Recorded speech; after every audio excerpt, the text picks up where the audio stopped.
Assalamualaikum warahmatullahi wabarakatuh.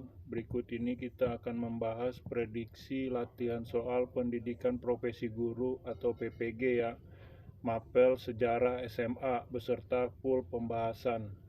Di sini kita akan membahas 80 soal semuanya, jawaban plus pembahasannya terdiri dari 20 soal pedagogik dan 60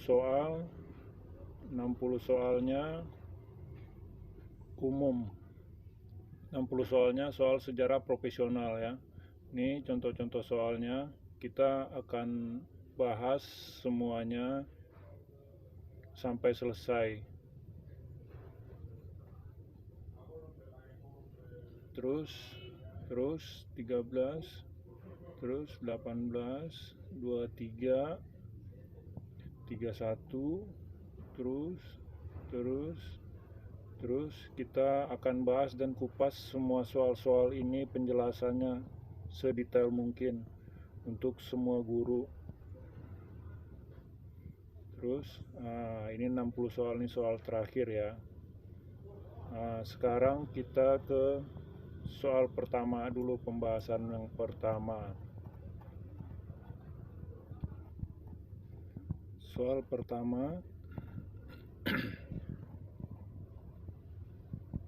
Soal pertama yaitu 20 soal pedagogik. Metode pembelajaran yang melibatkan siswa dalam memilih dan menilai hasil karya sendiri seperti dalam portofolio dengan pertimbangan untuk. Jawabannya adalah A ya, untuk menumbuhkan rasa tanggung jawab siswa untuk bekerja sesuai dengan yang diharapkan. Di sini saya hanya membahas jawabannya langsung ya. Jadi pembahasannya adalah penilaian portofolio dapat digunakan sebagai teknik melatih tanggung jawab peserta didik terhadap pencapaian tujuan pembelajaran dan sebagai alat untuk refleksitas penguasaan materi. Peserta didik dapat memperbaiki karyanya yang belum mencapai standar tertentu. Itulah pembahasannya ya. Sekarang kita next ke soal nomor 2. Penilaian yang paling dapat dilakukan untuk mengetahui kemampuan real siswa secara komprehensif adalah. Jawaban yang paling tepat di sini adalah C, penilaian otentik ya, penilaian otentik.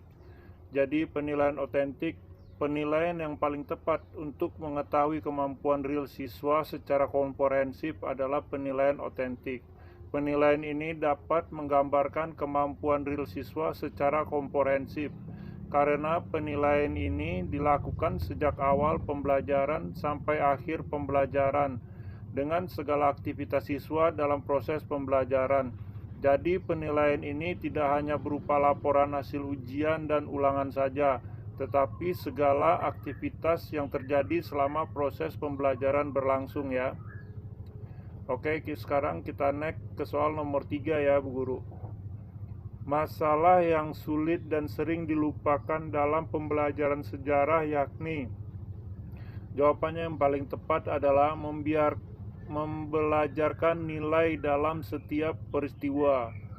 Jadi membelajarkan nilai dalam setiap peristiwa. Penjelasannya adalah tujuan belajar sejarah yaitu untuk membuat orang bijaksana. Menjadi bijaksana melalui kegiatan mempelajari makna dan hikmah peristiwa yang telah terjadi. Pembelajaran sejarah masih berorientasi kepada penguasaan materi dan pengabaikan nilai atau makna atau hikmah dari peristiwa masa lampau. Sekarang kita next ke soal nomor 4. Seorang guru melakukan penelitian tindakan kelas sedang dengan menggunakan model kemis dan taggart, maka langkah terkait dalam satu siklus adalah. Jawabannya adalah E, refleksi ya. Jawabannya adalah refleksi.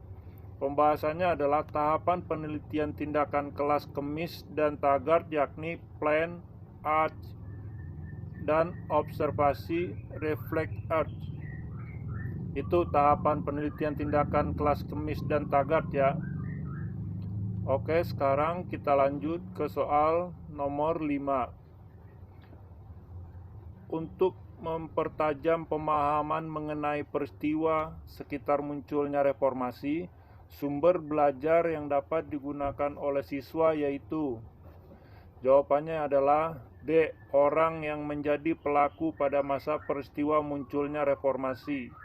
Jadi orang yang menjadi pelaku pada masa peristiwa munculnya reformasi.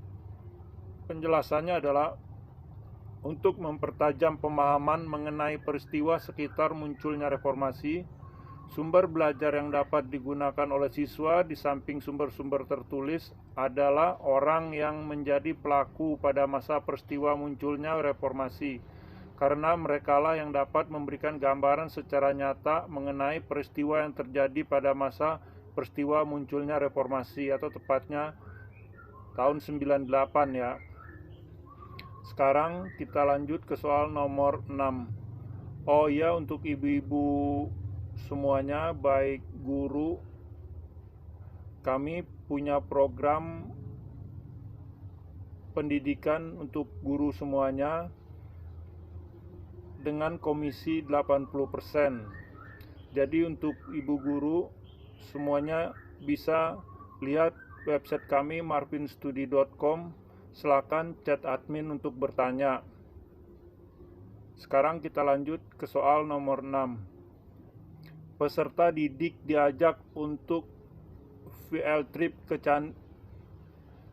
candi yang jaraknya dekat dengan sekolah.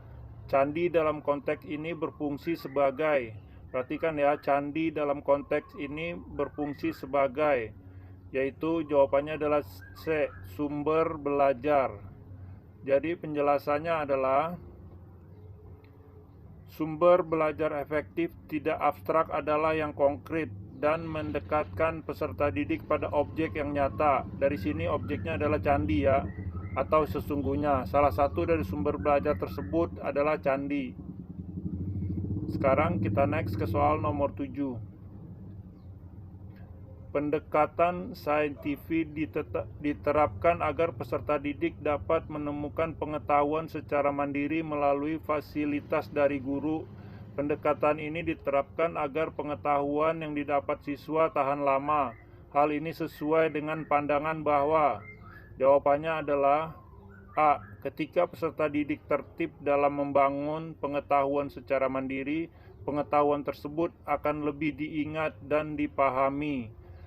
Jadi pembahasannya, konstruktivisme adalah teori belajar yang mengembangkan kemampuan peserta didik untuk mengkonstruksi atau membangun ya, dan menemukan pengetahuan sendiri melalui fasilitas dari orang lain. Pendekatan saintifik menekankan pada aktivitas mandiri peserta didik untuk menemukan atau membangun pengetahuan sendiri melalui kegiatan yang membantu proses pembangunan pengetahuan tersebut. Teori ini bertitik tolak dari pandangan bahwa ketika peserta didik terlibat dalam pembangunan pengetahuan secara mandiri, maka pengetahuan tersebut akan lebih diingat dan dipahami, sehingga pengetahuan yang didapat lebih tahan lama. Oke, paham ya? Sekarang kita ke soal nomor 8. Salah satu pertimbangan dalam pemilihan metode dan media pembelajaran agar pembelajaran sejarah dapat berjalan sesuai yang direncanakan adalah, jawabannya di sini adalah C. Sarana prasarana. Jadi jawabannya C. Sarana dan prasarana. Penjelasannya adalah ada banyak pertimbangan berkait dengan pemilihan metode dan media pembelajaran dalam pembelajaran sejarah. Salah satu dari pertimbangan tersebut adalah ketersediaan sarana prasarana pendukung untuk implementasi metode dan media tersebut.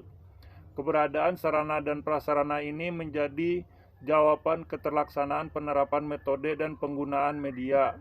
Sebagai contoh, untuk pengembangan metode pembelajaran dengan media PowerPoint, minimal harus tersedia aliran listrik, LCD, dan perangkat komputernya. Kira-kira seperti itu ya. Oh ya, buat guru-guru semua, soal-soal ini merupakan soal resmi dari Depdiknas ya, atau Kemendikbud, soal resmi Kemendikbud. Sekarang kita ke soal nomor 9.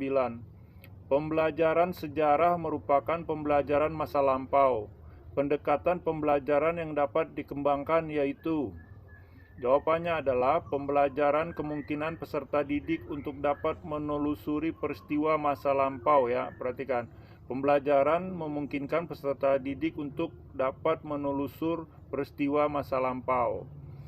Untuk penjelasannya adalah, mengingat pembelajaran sejarah adalah mengkaji peristiwa masa lampau atau masa lalu, maka siswa perlu diberikan ruang untuk dapat menelusuri peristiwa masa lampau melalui berbagai sumber dan berbagai media. Seperti kayak soal yang nomor berapa tadi, kita ke candi, mengenal sejarah, dan lain-lain sebagainya. Sekarang kita next ke soal nomor 10. Salah satu prinsip dalam melaksanakan penilaian otentik adalah memperbaiki perilaku siswa agar jawaban yang tepat, maaf ya saya sebut A. Jawaban yang tepat adalah D. Melakukan penilaian hasil belajar yang memungkinkan peserta didik mendemonstrasikan pengetahuannya. Jadi penjelasannya adalah, penilaian otentik merupakan penilaian yang dilakukan pada saat kegiatan berlangsung dan memungkinkan peserta didik menunjukkan kemampuannya, serta penilaian otentik dapat dilakukan melalui observasi, penilaian diri, jurnal, teks, dan kinerja, begitu juga penilaian proses maupun penilaian portofolio. Oh ya, untuk guru-gurunya juga bisa mengunjungi website kami ya, marvinstudi.com. Kami bergerak di bidang pendidikan, belajar online dan latihan soal terlengkap, dan kami juga mempunyai beberapa video. Sekarang kita next ke soal nomor 11. Hasil penilaian belajar siswa dapat dimanfaatkan oleh guru bimbingan dan konseling untuk, perhatikan ya, guru bimbingan dan konseling untuk, jawaban yang tepat adalah E. Mencari kelemahan siswa untuk dilaporkan kepada orang tua atau wali. Berarti yang di sini guru bimbingan dan konseling ya. Jadi mencari kelemahan siswa untuk dilaporkan kepada orang tua siswa atau wali.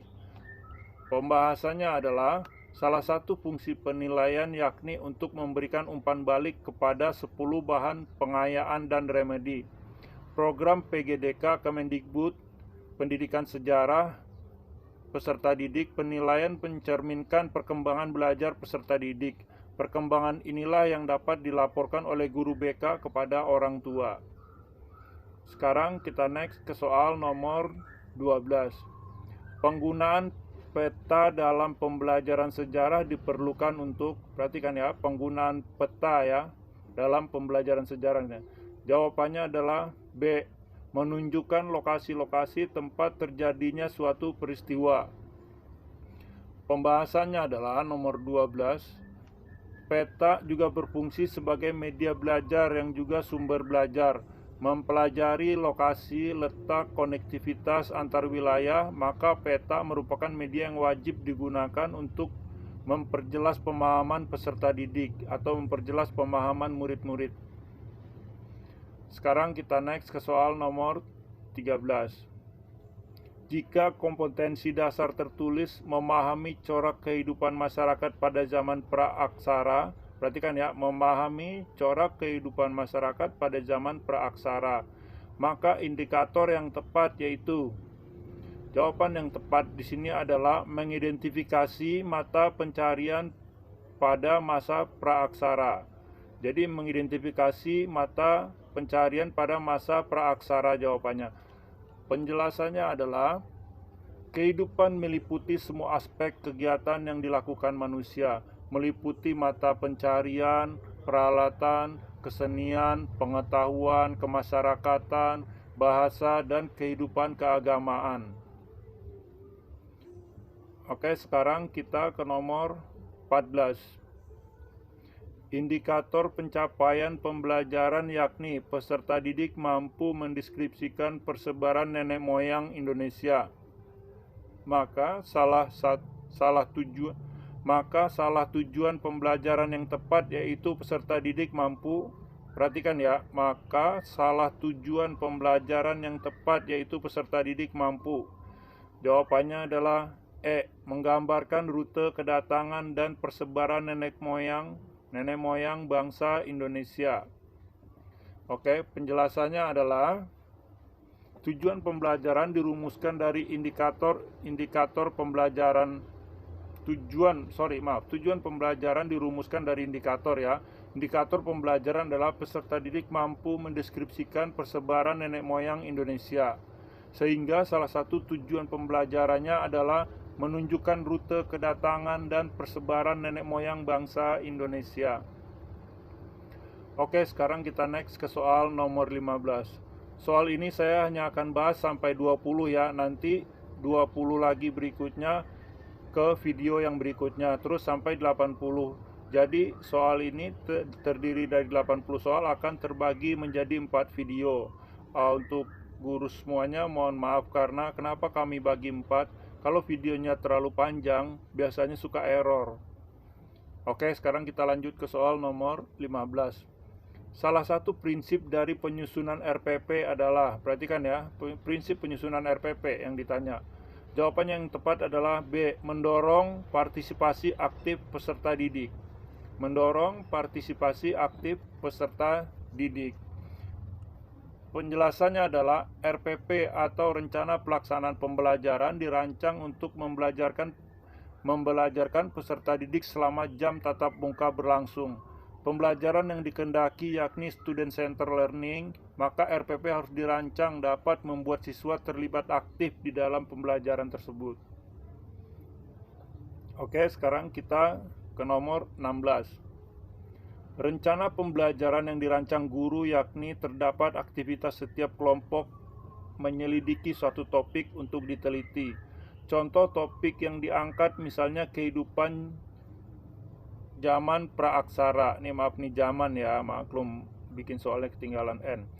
Kegiatan selanjutnya yang harus dilakukan siswa yaitu, jawabannya yang paling tepat adalah siswa dalam setiap kelompok berusaha mengumpulkan dan mengevaluasi data, kemungkinan mensintesiskannya dalam bentuk laporan akhir kelompok atau mensintesiskannya ya dalam bentuk laporan akhir kelompok.